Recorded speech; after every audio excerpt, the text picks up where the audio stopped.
Yeah, it was the image produced by septic. It was raining. It's humid that day. Is that possible? Well, I'm not sure. That's the honest answer. Look, there's a lot of possible explanations for how the image was formed. A lot of people think that it was the oil, the spices, the blood, the perspiration, any or all of which may have contributed to the image. Remember, we're dealing with a very arid part of the world. So I don't know how humid it would have been. If it was raining, certainly the humidity would have been higher than normal. Sure. So that's all I can say is that I guess that's possible. Yeah, I believe that was the worst day Jesus had in his life. But did the Bible say it was raining and humid that day? Well, it makes sense. Well, the storms came when he died, apparently. That I do know. I don't know. I don't know the Gospels well enough to to give you a definitive answer there. All right, there you go. Thanks. Let's go next to Kevin in California, first-time caller. Hey, Kev, go ahead. Hi, how you doing, George and Barrie? I've been looking at this shroud for a long time, and I've looked at the scientific. They did a movie on it with a scientific individual that when you die, you go see a coroner, and he tells how the person died. And, I take a look at the book of Isaiah, chapter 15.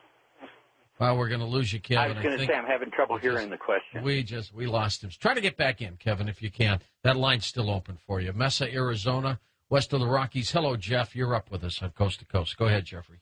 Good evening. Thank you. There was a documentary done some years ago where the face portion of the shroud was scanned with a comparative analysis of light versus dark, and they were able to produce a 3D image of the face. And they were all agog at how could this possibly be? And my question is, has any thought ever been given to perhaps expanding this, making a 3D model either virtually or physically to try and see if this can be reproduced on other cloth? Well, I don't know if anybody's tried to do it. Well, everybody who's tried to duplicate the shroud has tried to capture the spatial or three-dimensional information that's encoded in it with very poor success in every case. So, however, the three-dimensional aspects of the shroud's image have been converted to a physical statue. This was done by members of the STIRP team back in probably 79 or 80. It's been done in the computer, complete three-dimensional aspects of the shroud were sort of extracted from my photographs, and that was, I believe, in a History Channel documentary. So there have been many efforts made, both using computers and physical models. There are a number of sculptures of the man of the shroud based on the shroud and the spatial information. So people have extracted that information and put it into a different form, maybe a little easier for the average person to see. I hope that answers your question. All right, let's go to Wilmington, Delaware. We're going all over the map today. All right. Robert, you're up there on Coast to Coast. Go ahead, Robert. George, how you doing? Okay, all is well. Monday through Friday, you are the man. I have a question about the shroud. Has anyone even decided to see if it will perform miracles? Well, there are, to my knowledge, no formal miracles attached to the shroud as the way the church would do so with somebody who is being considered for sainthood or something. But there are many kind of anecdotal reports of people who have been healed, cured, or have their lives have been changed because of the shroud. But I don't believe there's been any documented formal miracles that have been verified by the church. But have they tried to put it on somebody? Remember? Well, unfortunately, they're never going to do that. Well, I mean, it couldn't hurt to try. Well, I wouldn't argue with you there, but the way the shroud is now conserved and preserved, it's not even visible to the public except once every 25 years or so. So for them to go and take it out and allow it to be laid onto somebody's body, I think we'd be hard pressed to get for anybody to get that permission. Yeah, but that could be the meaning that why it's here. Well, I wouldn't argue with you. I'm just saying that, I think that the question needs to be asked to either the Turin authorities or probably the Pope, who is the legal owner of it these days. And I don't know that they would permit that to happen. I just don't really know. Thank you. Sure, thank you. Sure thing. Janice in Detroit, you're up with us on Coast to Coast. Hello, Janice. Well, good evening. It's my first time calling. Motor great. City. Enjoy your show, George. Thank you. And it's an honor to talk to Barrie. Thank you. I've heard you speak before about the Shroud of Turin, and I've seen the burial place in Israel, and have been there. And I think that when you look at the object of the shroud, which to me it sounds like something that would go over a head, but you describe it as a full-length body wrap. And instead of looking back to the crucifixion, which it obviously points to the man, and then you jump over to the resurrection, if you concentrate on the cloth itself, there's a lot of writings, historical writings in the, especially the book of John, which was Jesus' best friend, who wrote the book of John, and he was the one who got Jesus' mother.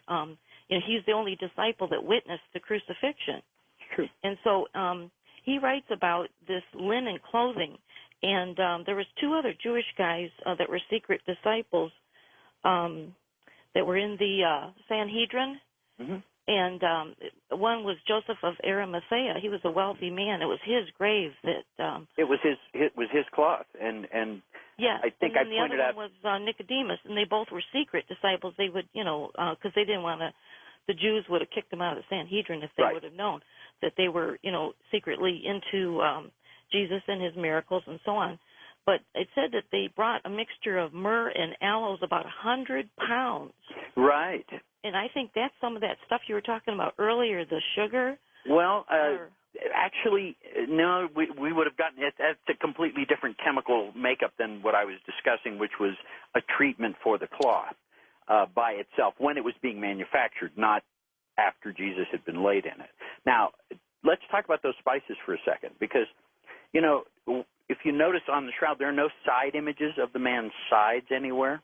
Okay. And I believe, and this is just my own personal theory, that they may have taken jars or sacks of spices and placed them around the body with the intent of coming back to finish the preparation for burial that they were running out of time on because of the Sabbath.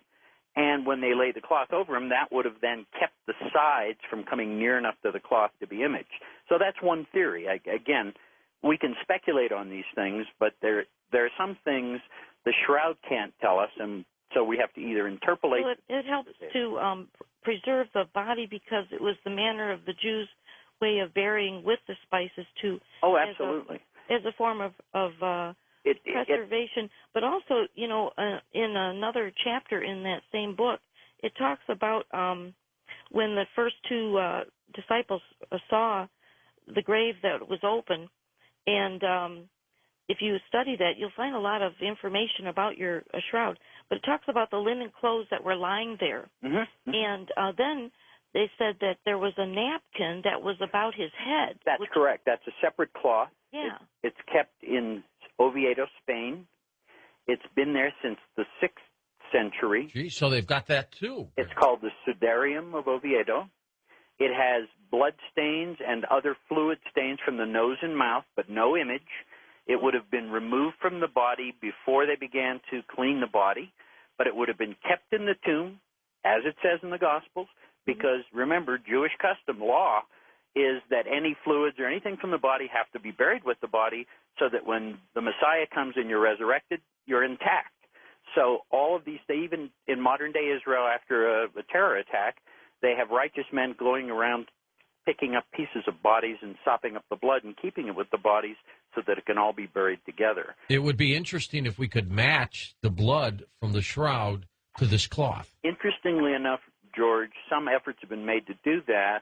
The problem with that is this. The only thing they could really do is a blood typing, and the frustrating part of that is old blood, the enzymes in blood that are responsible for the typing, it degrade. Yeah. And once they've degraded past a certain point, you'll always get a type AB. and that's what they found on the shroud, and that's what they found on the sudarium. But because all old blood types AB, it's not a valid comparison, unfortunately.